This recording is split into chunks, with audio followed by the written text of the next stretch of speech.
Welcome back to Neon Galactic, a podcast produced by PBS affiliate Key TV in Northern California. I'm your host, James Falk. Please remember to subscribe to this podcast and help us continue to conduct these important and often challenging conversations. Public television can use your support. In our 50-plus episodes of Neon Galactic, we've covered a broad range of anomalous phenomena and have interviewed some of the brightest minds in the world dedicated to providing insight into why these things happen, how they happen, and what it all means. None have done more to give us all the tools and perspective necessary to develop a working approach to the extraordinary than Jeffrey Kripal from Rice University. His most recent book, How to Think Impossibly, is an urgent and passionate survey and consideration of the many impossible things that happen to all kinds of people every day. He covers some of those strange events in the book, and they certainly fascinate. But more than that, he presents an intellectual framework by which we, and society more broadly, can accommodate these events, support the experiencers, and learn from all of it while avoiding the ever-present traps of credulity and reflexive doubt. He lays out an ontology, dual-aspect monism, that can explain their occurrence and draws deep comparative connections between the various types of imaginal eruptions that we've covered on this show. His point is to demonstrate that they may all be coming from the same underlying source, that is, everything, everywhere, all at once. The apparent multiplicity arises in us. More importantly to me, his new book highlights the role of imagination, not the pedestrian fantasy factory of our daydreams, but the higher visionary kind, and allowing each of us to discover and interpret spiritual truths, an act of co-creation. Clarity is not his purpose. It may not, according to him, even be possible. But interpreting these impossible symbols and thereby unleashing their potentially transpersonal power to unveil the hidden layers in all of us, these are the holiest of holy endeavors. Welcome to the show. Thanks, James. I gotta say, and this is totally frank and honest, that was the best description of the book I've ever heard. Wow, I appreciate that. You should write them. Or something. I mean, that was awesome. That was better than I could have said it. I think we're done. I think we're done now. After having read your book, I'll quibble with the fact that I said it better than you because you say it in all kinds of eloquent, articulate ways. But thank you for that. That means a lot to me coming from you. Well, listen, I mean, I had what, 200 and some pages to say it. You had 2 minutes or 3. I mean, come on. I mean, it's like my joke is why do people who write refrigerator magnets know the truth of things and everyone else takes 500 pages or 6 hours or whatever and they say it in like 5 words. I'm like, oh my God. Efficiency, right? Yeah, it's like what is it? What is it with refrigerator or like bumper stickers are similar? It's like or T-shirts. It's like how do they do that? It's like so now on the book, How to Think Impossibly, it seems like you're trying to train a cohort of people, I mean, or at least introduce them to the idea of how to approach these topics and do so in a way that's not reductive and tries to get at the meaning of what's happening, even though that may not be possible. Can you talk a little bit about what you mean by impossible thinking? And I guess we'll start there. Yeah. So I actually love this phrase, the impossible, for a number of reasons. One is, I think what's impossible is a function of our categories in our worldview. I don't think it's a function of what actually happens. I think things happen all the time that don't fit into people's worldviews or cultures or modes of knowledge, including scientific ones. So for me, the impossible pushes people outside of their box, as it were, and helps them to start thinking about their ideas and their worldview in a reflexive manner. And I really like that.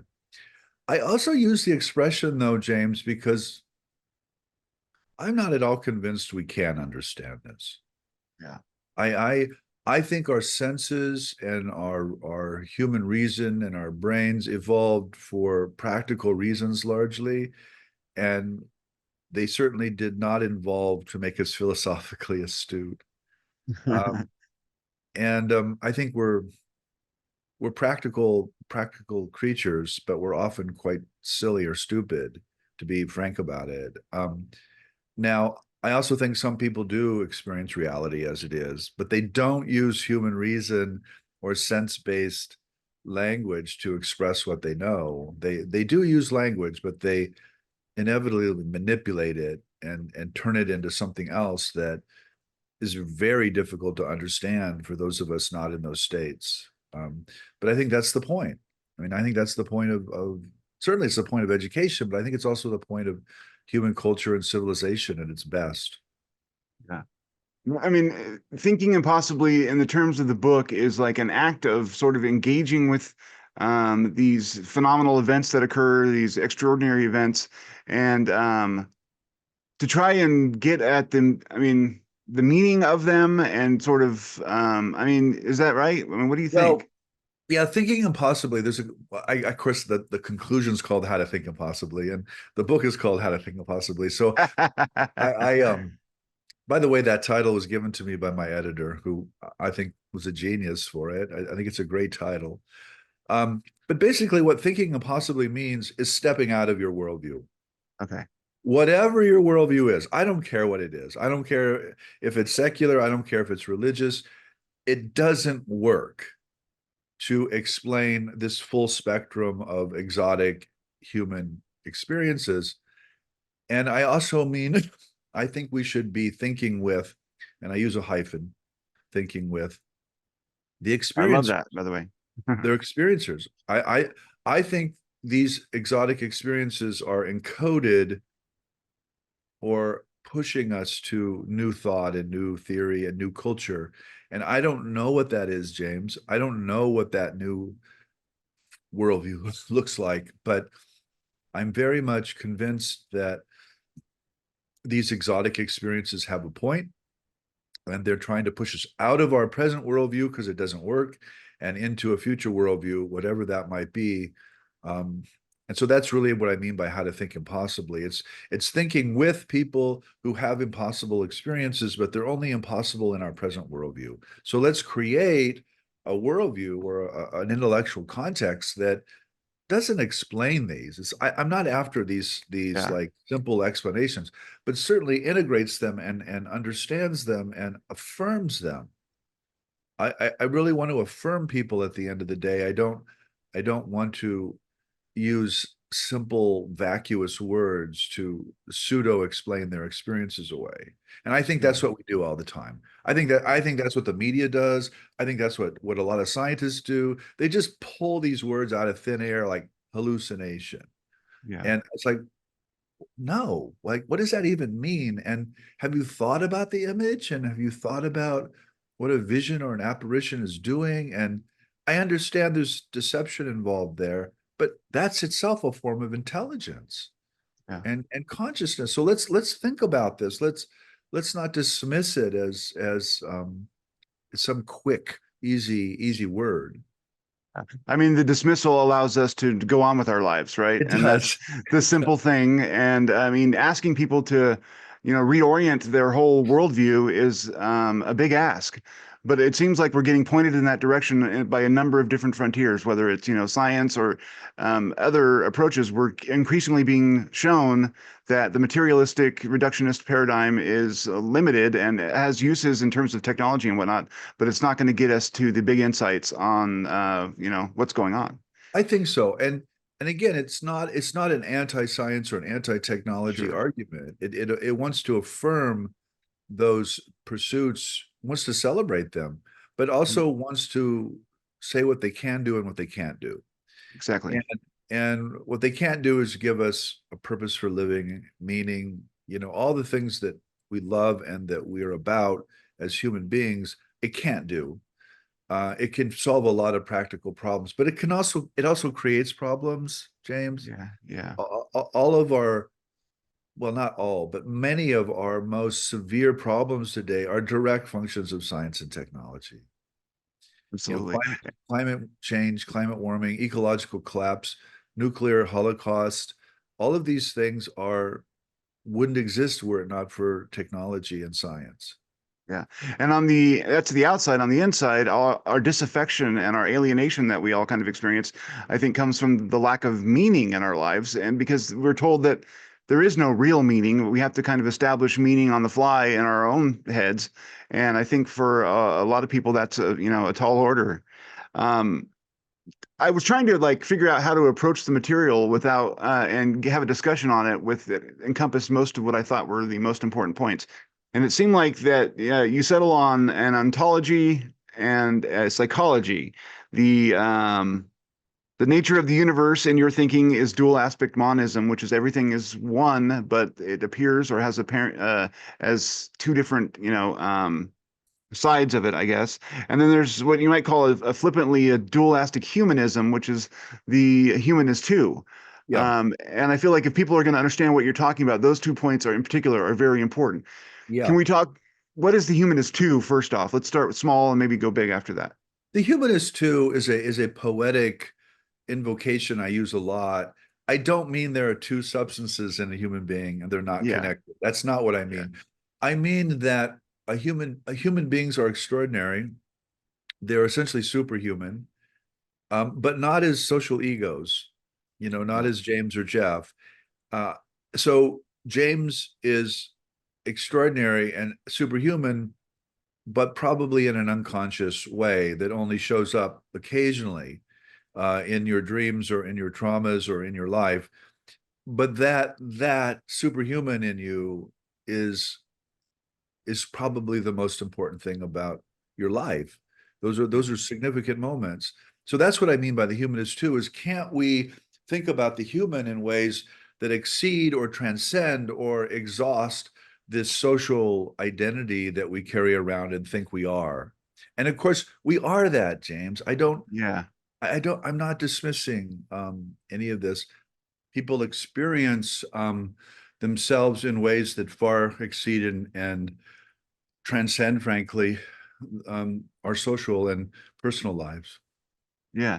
Now it seems like you also do some talking about sort of the left brain, right brain conception that people have, where the left brain is sort of the logical and typically communicating part of the human mind that classifies and whatnot, and that the right side is has a more transcendent function, at least at times.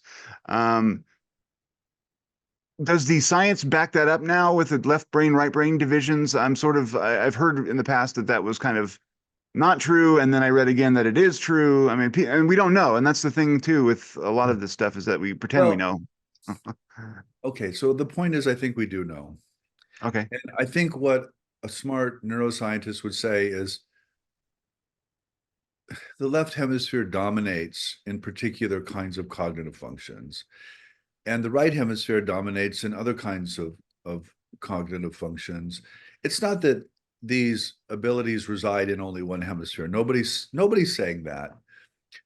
So I think this bipolar or left-right brain model has come a long way since the 1970s. Ian McGilchrist is really the voice here on I think, the most sophisticated sense of it. Ian is both has neuroscientific and literary training, so he can speak of really both sides of the brain. And I also think let's be really careful here. The brain is in this model, I think, is not creating consciousness. It's not the neurons aren't emanating some kind of sentience or awareness in some kind of materialist way. The brain is mediating consciousness. And the left hemisphere is mediating or translating it into these rational, linguistic, egoic perspectives that are extremely useful and necessary. The right hemisphere is mediating it in comparative or intuitive or artistic or narrative forms that are also extremely important and effective. But what has happened in modern Western culture, at least, is the left hemisphere is sort of taken over and is essentially denying the functions of the right hemisphere, which are actually much more basic and much more important in many ways. And that's essentially Ian's argument. And my argument about the humanist too is, look, you have two people inside you right now. Right now, you have two brains. You are two very different people. So that's one way of talking about the humanist too. There's a more radical way of thinking about, okay, mediating or translating, what's coming through the human organism. So there are all these different ways. Psychoanalysis is another humanist too. There's an unconscious and there's an ego. What we're driven by our instincts and by our unconscious desires and our pasts, and what's that about, and how do we think about that? But these are all models that are helpful for particular goals, but I don't think any of them are universally or absolutely true. I think the human being is much more interesting than that, and much more complex and plural. Yeah, it's interesting, I mean, by recognizing that there is an aspect of you that is, not apparent on the surface, that maybe for a lot of folks they are not even that acquainted with. I mean, implies that there's something to be discovered in each person, which I think allows for a journey and a search Yeah. for what that person inside of us may, who it may be and what they may want on Yeah, their own. I would just remove the for some of us. Well, yeah, no, I that's think everybody is unconscious of themselves, and I think yeah. we know that. I think every time we wake up in the morning, we're like, "What the hell was that about?" Who was telling that story, and who was projecting it? And well, of course I was, but Yeah. it was a part of me that I, isn't telling me what it's about. So there's a kind of deception, or a kind of splitting in ourselves every single night. And we know that, people know that, but they of course suppress that and go on. They go on and they make coffee and they go on with their day, and they pretend that they're one single person, that, and they have a name, James or Jeff, and that name of course was given to them, and they were introduced into a language system and a culture, and it's all relative. It is relative. That aspect of us is relative and historically conditioned, but this deeper um, self, I don't think, is relative or conditioned. I think it is universal.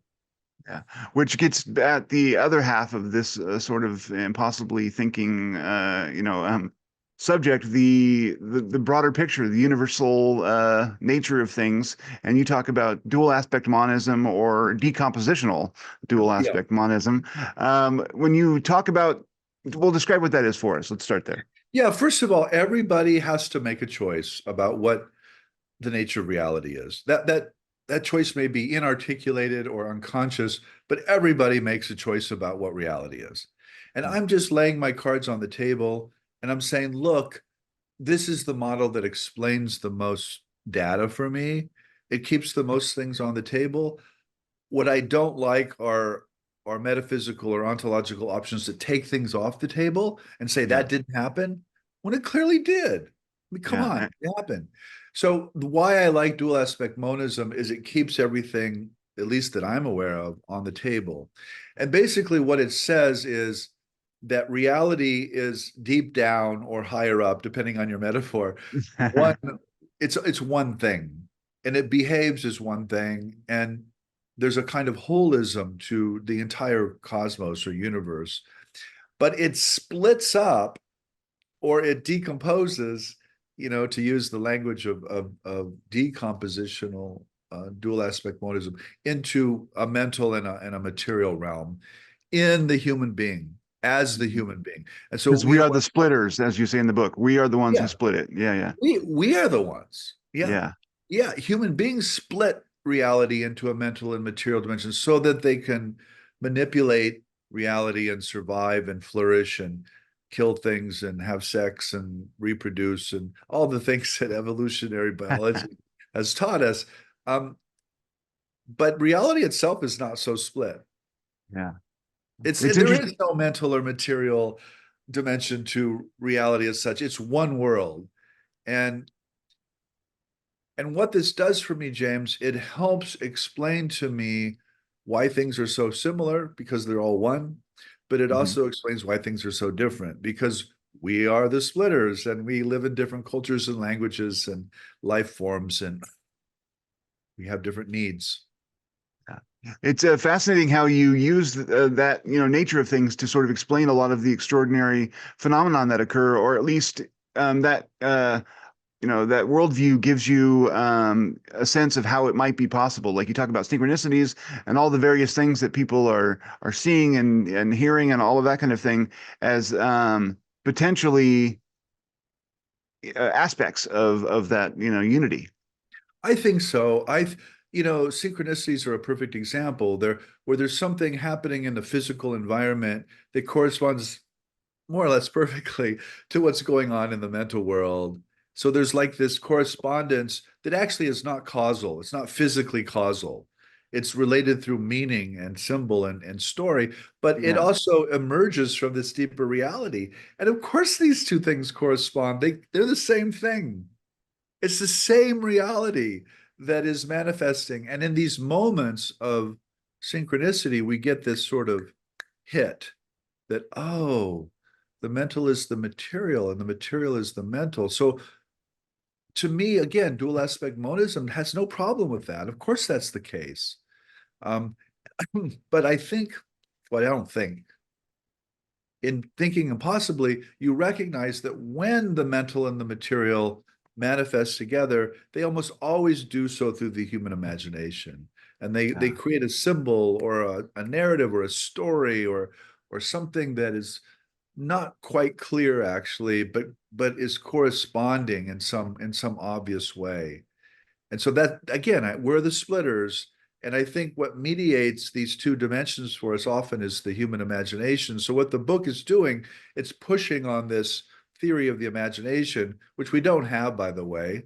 Yeah. We think it's the imaginary. We think it's schlock. We think it's just a producer of fantasy. When in reality, human beings are constantly knowing what's going to happen in the physical environment, and they're doing it through the imagination. Well, that doesn't make any sense. That's impossible, but it happens. And so, what I'm trying to say in the book is actually that happens all the time. That's very possible. Let's think of what does the universe have to look like for that to happen? That's really the question of the book. What does the universe have to look like to make precognition or a kind of a telepathic link or an out of body or a near death experience? What does it have to look like to make these things possible? Um, and that's the exercise, James. And it's of course more than an exercise. It's a kind of poking. I hope I'm poking at people's worldviews and asking them gently and humorously, but also seriously to get out of their worldview because it doesn't work. Yeah. It's interesting you talk about how the imagination is a vector for communication between humans and whatever this universe is or is trying to get across, and that it doesn't necessarily matter what the individual constructions are, the imaginal or imaginary constructions or whatever, that it can all communicate the same sorts of principles, even though the details might be different.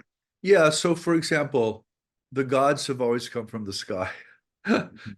And guess what? They still come from the sky, but they're called other things now. And so I want to affirm those experiences, but I want to shift how we think about them. And it's not that our ancestors were right, James. Yeah. It's not that their folklore, their mythology is somehow privileged here, but ours isn't either, you know? And I just want to say, look, something's going on here. And in terms of entities and gods and deities, my joke is, look, I've never heard of a deity or frankly an alien or any kind of being from anyone other than a human being. It's always a human being telling me this.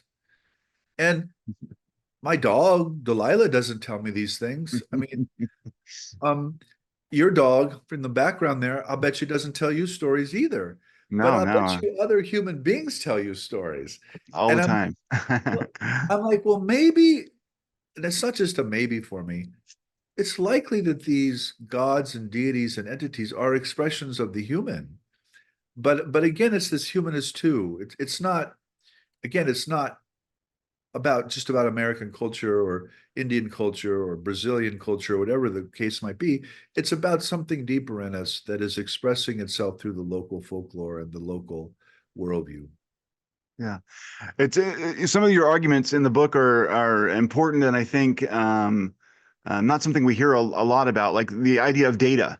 I mean, Yeah. you flat out say that we have enough data, and that data collection isn't the problem. It's a matter of reconceiving how we put it all together and what lessons we draw from it. Yeah. So what do you say to the people who are obsessed with collecting that kind of information and analyzing speeds and directions and all of that kind of thing? Is that important work, or do you find that the most ground can be made up by thinking differently, thinking impossibly? I don't think data collection is irrelevant. I think it's wonderful. I think all that measuring and all that collecting and all that analysis is crucial to what we're doing. But at some point, we also have to put it together and we have to create a theory or a hypothesis of what's going on.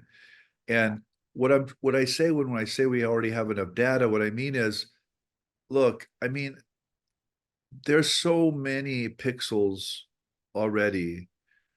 There's so many experiences, there's so many stories. There are literally tens of thousands of them, James. There's actually no human being I know who can encompass all of these stories. And by the way, I don't Yeah. think I can do it either. I mean, that's always the question. Yeah, I can do it. I'm like, yeah, well, it's not alive, sorry. It's us. It's us again. It's us. Uh, Yeah, but we can use AI and we can use technology to organize these data sets and then figure out, okay, well, what are the patterns and what is going on here? And I think that's incredibly valuable and important work. In fact, we're doing that at Rice University. We're doing a metadata study on these experiences. And so I not only do I believe in it, I'm part of it. you I think practice it. Yeah, I think it's great. But do I think it will give us the model? No, we have to propose a model at the end of the day, and it's us again. And that's what I want to keep coming back to, is we are the ones who are telling these stories, and these entities who are intervening in our lives, it's a passive experience. These people aren't making this up, by the way, sure. and they're often traumatized by their experiences. They don't want them to be real. They don't want them to have, they are real and they do happen anyway. So something is trying to communicate with us that I think is us, actually. And I think our the intention of the phenomena is, again, to have us create culture and have us create meaning and have us create story out of what is happening. And so this co-participation or this co-creativeship, co-creator nature of interpretation, I think it's incredibly important. Yeah, I don't think, and even think science based, by the way, I have never talked to a scientist who wasn't a human being, James. yeah, I haven't. So science itself is a human way of experiencing and ordering the world. And I just want to keep coming back to that, because this is a function of our senses and our brains, and all of our scientific instruments are simply extensions of our minds, of our brains, of our senses. That's all they are. And the yeah. mathematics, guess what? It's our mathematics. We Exactly made right. we made that mathematics up. Um, and it doesn't work either, by the way, in some cases, but it also really works in a practical and we can get to the moon and back with Newtonian mechanics. And we know for a fact Newtonian mechanics isn't true on a deeper quantum level. We know that. That's like, we can show that over and over again. But we can also build a Saturn rocket and go to the moon and back with Newtonian physics. It seems to me that with the data collection, I mean, while developing that big picture in some ways, it may not be as useful as a lot of people hope it is. On another side of this whole like effort, the to get people who are materialists now or of that bent to accept the reality of some of these things, that data will be pivotal into making them recognize that there is something there that they have to actually Well, wrestle with, and right? So it again, opens the question for them. dual aspect monism, remember, reality splits into a material dimension too. Yeah, Materiality, physical is fundamentally real in this yeah, model and really part of reality. That's what we're studying. But what dual aspect monism says is, look, what science is the mental dimension trying to understand the physical dimension. It's actually not trying to understand the mental dimension. It's not reflexively thinking about itself.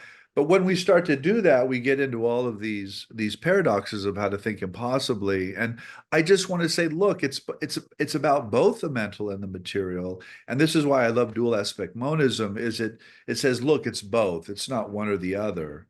yeah. I'm not saying it's all about mentality, but I'm also not saying it's all about materiality. It's about both. The middle ground.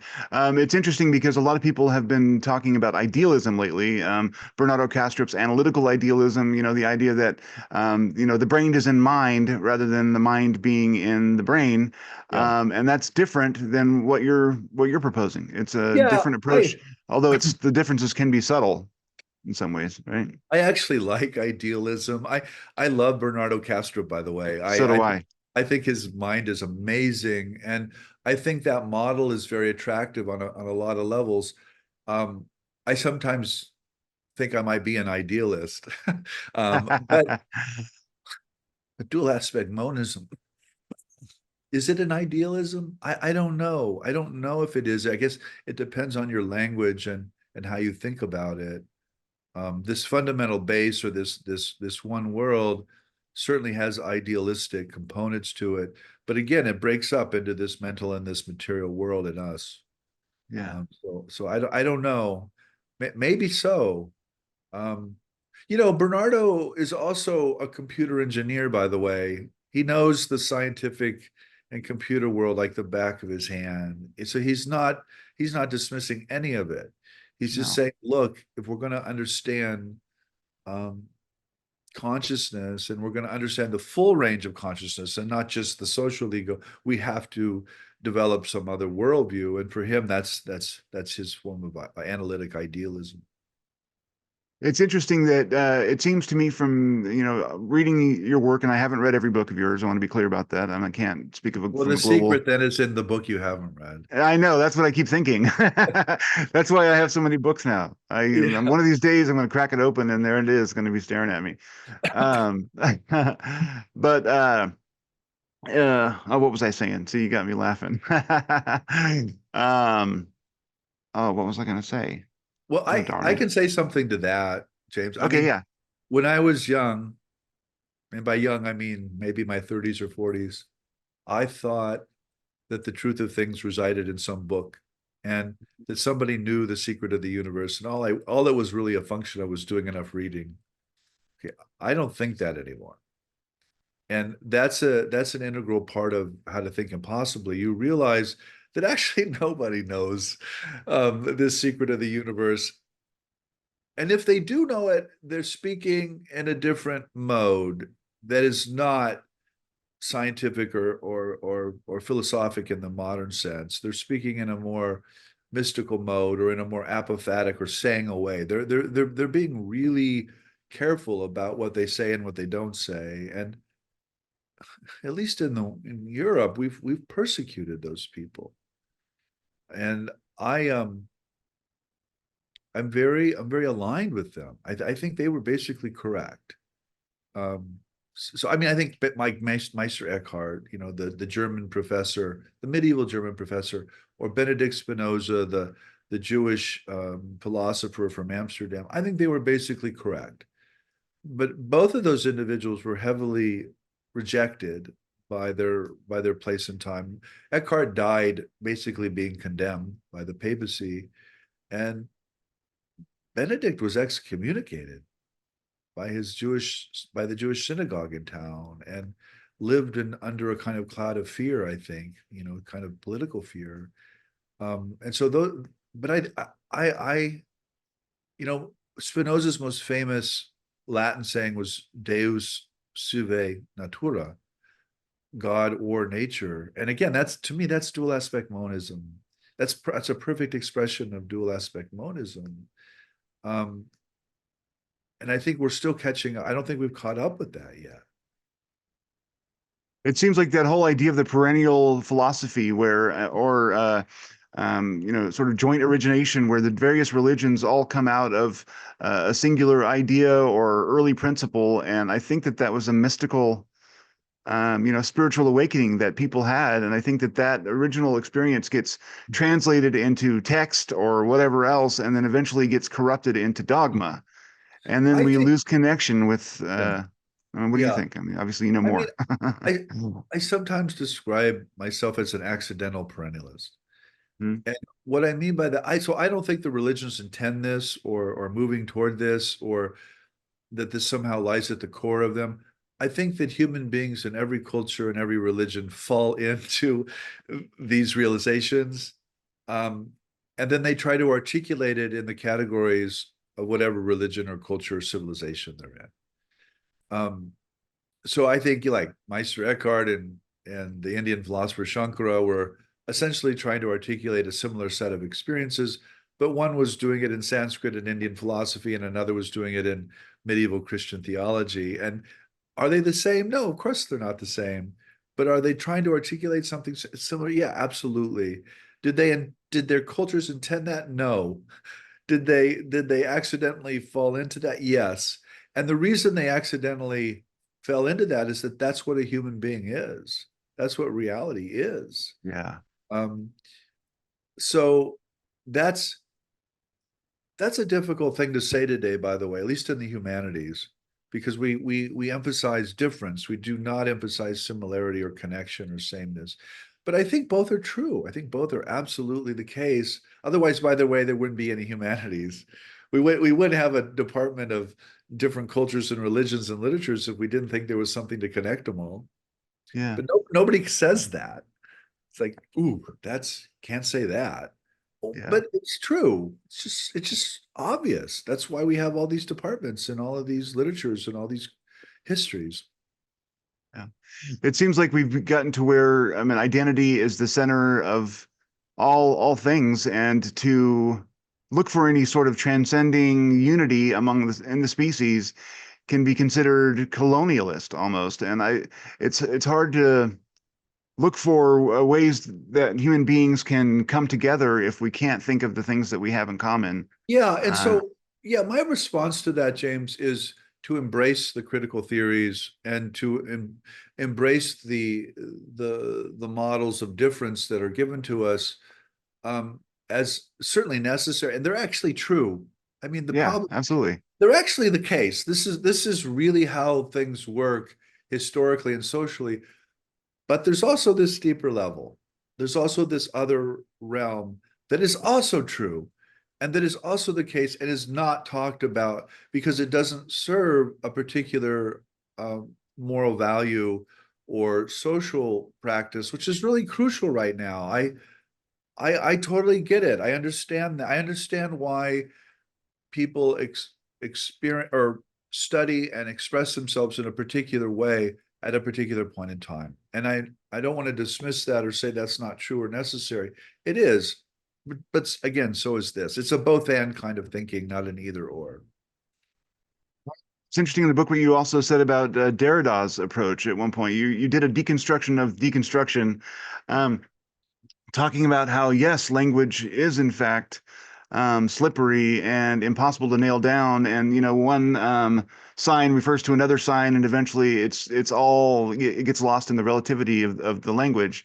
But there is something deeper to reality, I think was your point. If you stay, I mean, so Derrida was right about so many things. If you stay on this linguistic or social level, it absolutely is correct. The deconstruction works every time. But if you go below or above that social language, it doesn't work anymore. And um, he knew this. He knew this darn well towards the end of his life. He wrote a beautiful essay on telepathy towards the end of his life. And it basically is the deconstruction of the human subject. If I'm having a telepathic connection or communication with a loved one, it means we're not separate. That's what it means. We are connected. The human subject is illusory. The human individual or isolation is not so. And this is why I call it the sociology of the impossible. These phenomena really reveal that we're all connected and we're all together in this. We're not these separate islands that we're imagining. And again, Derrida knew this, but he only knew this towards the end of his life. And he only wrote about it towards the end of his life. And when I speak to Derridians, they don't talk about the essay telepathy because it works against, linguistic deconstruction. So, I Although mean, I get, it's also a form of deconstruction. That's what I want to stress. I don't think you can understand telepathy without doing deconstruction, but it's not the final word. yeah, absolutely. I mean, it's a tool. It's a useful way to identify biases and authorities that may be trying to push us in different directions of interpretation, but it's not necessarily the be all and end all of what is important to be communicated. And it's deeper than that. I mean, like I think our human experiences, including our paranormal experiences, are completely not completely, but they're very much conditioned by language and by culture. So it's not just that there's some evil committee somewhere making decisions. It's that to the extent we speak and think in English, we are being written. We are being, and we can deconstruct that, James, and we should deconstruct that. English is, by the way, is not the cosmic language of all time and place. I mean, it's going to change, by the way, and the new language won't be perfect either, by the way. Yeah. So this notion of, it goes deeper than just these voices that presumably are trying to control us. I think people are generally good. That's my anthropology. I don't blame anyone for this. I just think this is the nature of being raised or enculturated in a language and a culture. Yeah, it sort of goes at the difference, of sign and symbol, which you also talk about in the book. I mean, when you mention that basically, whether it's another aspect of ourselves or some other entity that's trying to communicate with us, when we have these experiences, it's often in symbolic form, and the Yeah, challenge is really to interpret, which right. is the whole game, interpret what the message is supposed to be conveying. But if there's no absolute meaning that we're aware of, at least in our place, how do we begin to interpret? I mean, that's Well, really the question that I'm most fascinated with.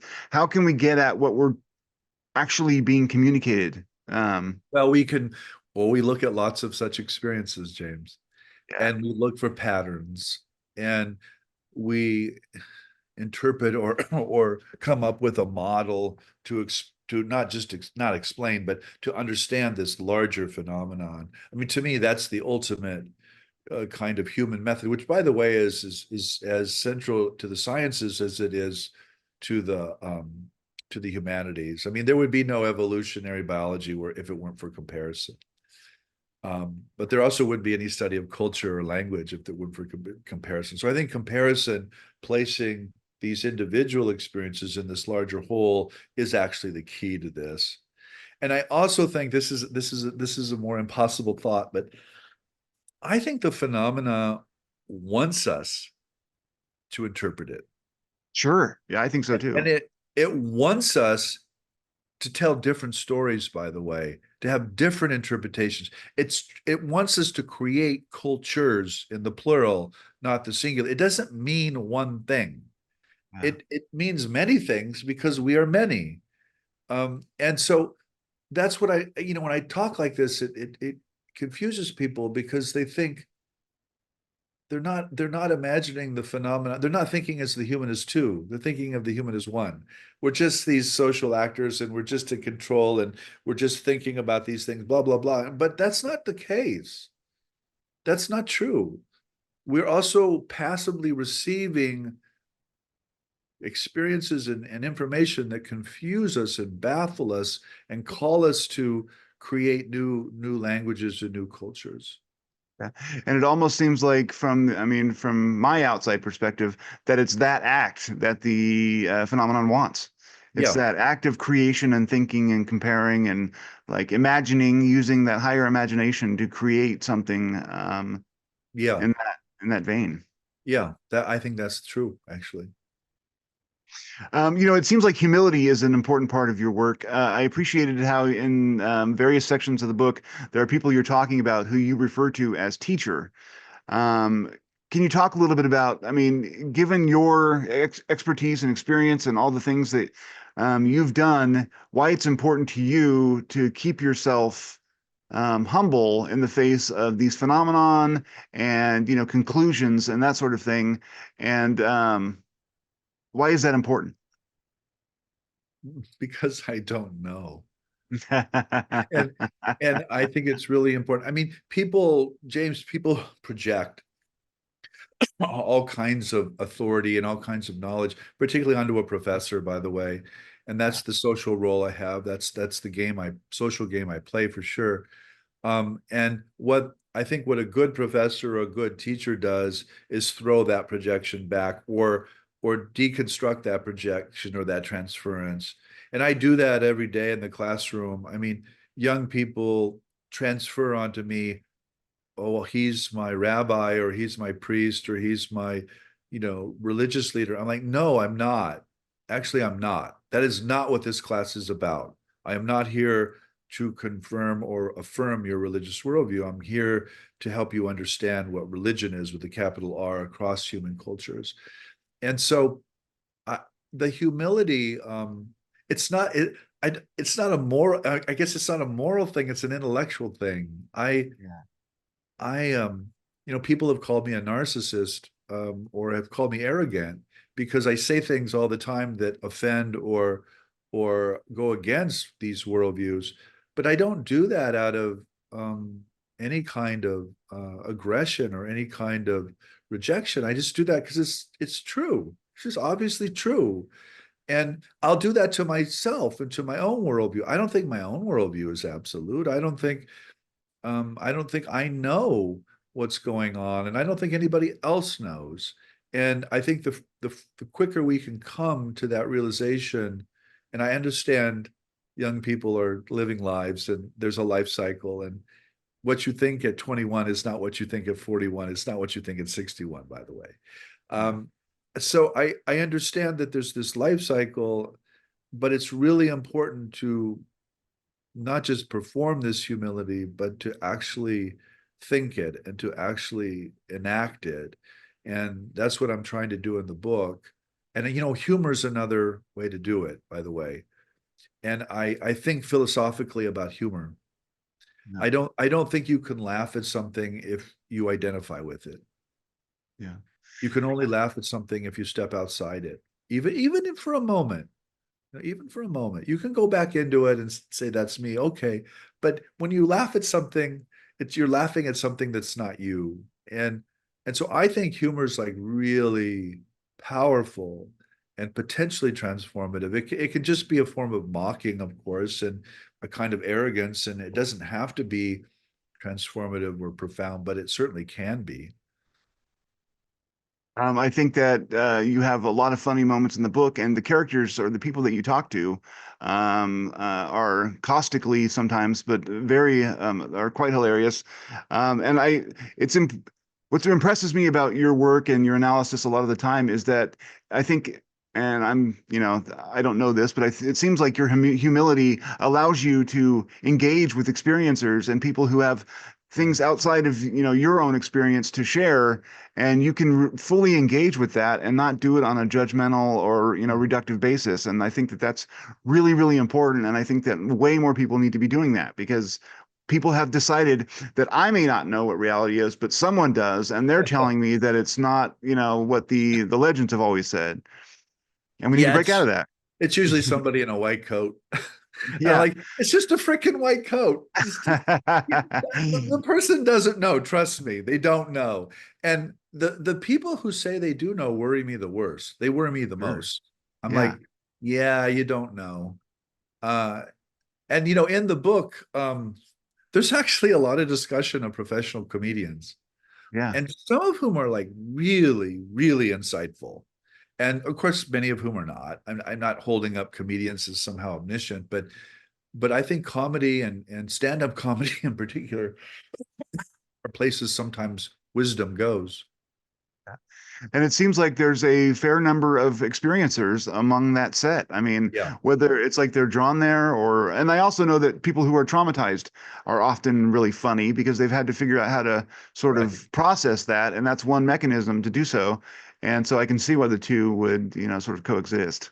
Yeah, and the experiencers, when I talk to them and think with them and write about them like this, they know how deeply sympathetic and what solid all the solidarity I actually really feel, and I'm trying to I'm trying very hard to listen and to be transformed by their experience. They generally appreciate that. Some experiencers don't, by the way, and I don't write about them. There's no necessity to do that. There's so many.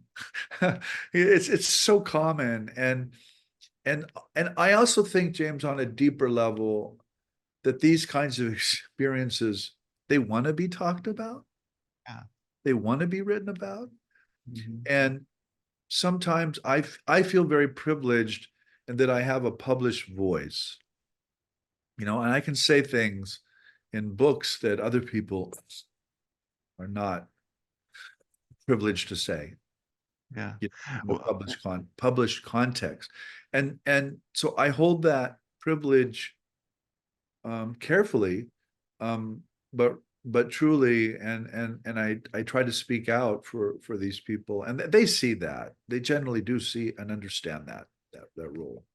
Well, I was touched and I was, I learned something profound by your letting Kevin take over the end of one of your chapters, where it's like he insisted that I include this, and it brought together what he'd been saying prior that you had quoted and everything else, but you gave him that or you gave him that voice or that opportunity, and I felt like that was really important because you're showing and demonstrating through your own work that what he has to say and what he's experienced is as important as the conclusions that you're trying to draw, and I thought that that was profound. Yeah, I think it's probably more important. Yeah. And that whole chapter, by the way, was co-written. I mean, Kevin really wrote it. Most of that chapter is Kevin talking. That's chapter 3. Kevin, for the audience, is a neurodiverse, self-described autistic person, and that chapter is called "They Are Not Human," um, and he's really talking about neurodiversity and the gifts that neurodiversity brings, but also the suffering and the trauma. And he's so Kevin is so honest and so articulate and so eloquent. And I just I just knew I wanted to write something with him right away. That's that chapter, and it's again, it's a expression of this thinking with the hyphen. It's not a rhetorical move. Yeah, and I think that maybe that's a good spot for us to end. I think we're about an hour, but the thinking with approach, which is basically engaging with folks and sort of going on a journey with them intellectually. I think that's important. Yeah, I think so too, and I appreciate the conversation, James. Yeah, Um, no, I thought it was absolutely wonderful. yeah. Again.